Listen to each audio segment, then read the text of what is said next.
Empuraan cinema രാഷ്ട്രീയ വിവാദമായി വളർന്നതോടെ social മീഡിയയിൽ സംഘവിരുദ്ധരും അനുകൂലികളും തമ്മിലുള്ള ഏറ്റുമുട്ടലുകളാണ് നിറയുന്നത്.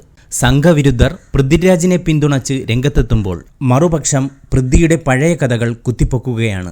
RSSന് പൃഥ്വിയുടെ ജാതകമറിയില്ലെന്ന് പറഞ്ഞ മല്ലിക സുകുമാരന് പഴയ ചില കഥകൾ ഓർമ്മപ്പെടുത്തുകയാണ് ചലച്ചിത്ര നിർമ്മാതാവും BJP നേതാവുമായ ഗോപൻ ചെന്നിത്തല. 2002 ഒക്ടോബർ 25-നാണ് പൃഥ്വിരാജിനെ നായകനാക്കി AK സാജൻ സംവിധാനം ചെയ്ത സ്റ്റോപ്പ് വയലൻസ് എന്ന ചിത്രം റിലീസായത്. പിറ്റേ ദിവസം മകന്റെ പേരിൽ സ്വന്തമായി ഫാൻസ് അസോസിയേഷൻ എന്ന ബാനറുമായി വന്ന മല്ലികയെ ഓർക്കുന്നുണ്ടെന്നാണ് ഗോപൻ ചെന്നിത്തല ഫേസ്ബുക്കിൽ കുറിച്ചത്.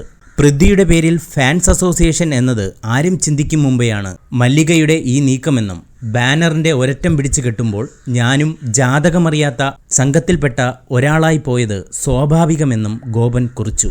മല്ലികയുടെ കുടുംബത്തിന് ഈ പ്രസ്ഥാനം ഒരു പ്രതിസന്ധിയും ഉണ്ടാക്കിയിട്ടില്ലെന്നും മരുമകളുടെയും പൃഥ്വിയുടെയും രാഷ്ട്രവിരുദ്ധ പ്രവർത്തനത്തിന്റെ തോത് വർദ്ധിക്കുമ്പോൾ മാത്രമാണ് ഈ സംഘടനയെ നെഞ്ചിലേറ്റിയവർ പ്രതികരിക്കുന്നതെന്നും അദ്ദേഹം ചൂണ്ടിക്കാട്ടി. ഒരു സംഘി എന്ന നിലയിൽ പൃഥ്വിരാജ് നൽകിയ പണിയാണ് ഷൂട്ടിംഗ് ആരംഭിച്ച് എല്ലാ വർക്കുകളും പൂർത്തീകരിച്ച തന്റെ മോഹൻലാൽ ചിത്രം നിന്നുപോകാൻ കാരണമെന്നും ഭാഗ്യചിത്ര ഫിലിംസിന്റെ ഉടമ കൂടിയായ ഗോപൻ ചെന്നിത്തല ചൂണ്ടിക്കാട്ടുന്നു. ലാൽ ജോസിന്റെ സംവിധാനത്തിൽ ഇക്ബാൽ കുറ്റിപ്പുറം തിരക്കഥ എഴുതിയ അന്നത്തെ ബിഗ് ബജറ്റ് ചിത്രം കസിൻസ് എന്ന മോഹൻലാൽ പൃഥ്വിരാജ് ചിത്രത്തെക്കുറിച്ചാണ് അദ്ദേഹം സൂചിപ്പിച്ചത്. ചിത്രത്തെക്കുറിച്ച് വലിയ വാർത്തകൾ വന്നെങ്കിലും പിന്നീട് ഈ പ്രോജക്റ്റ് നിന്നുപോയതിനെക്കുറിച്ച് സംവിധായകൻ ലാൽ ജോസും പറഞ്ഞിട്ടുണ്ട്. എന്നാൽ ഈ സിനിമ നിന്നുപോയതിൽ മല്ലികയുടെ മകന് വലിയ പങ്കുണ്ടെന്നും അങ്ങനെ ആദ്യം എന്റെ ജാതകം കുറിച്ച വ്യക്തിയാണ് ചേച്ചിയുടെ ഇളയ മകൻ ഉലകനായകനെന്നും മല്ലികയെ ഗോപൻ ഓർമ്മിപ്പിക്കുന്നു.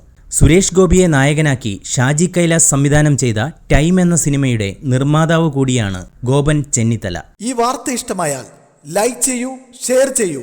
നിങ്ങളുടെ അഭിപ്രായം കമന്റായി രേഖപ്പെടുത്തൂ. സബ്സ്ക്രൈബ് ചെയ്യൂ ബബിൾകം മീഡിയ.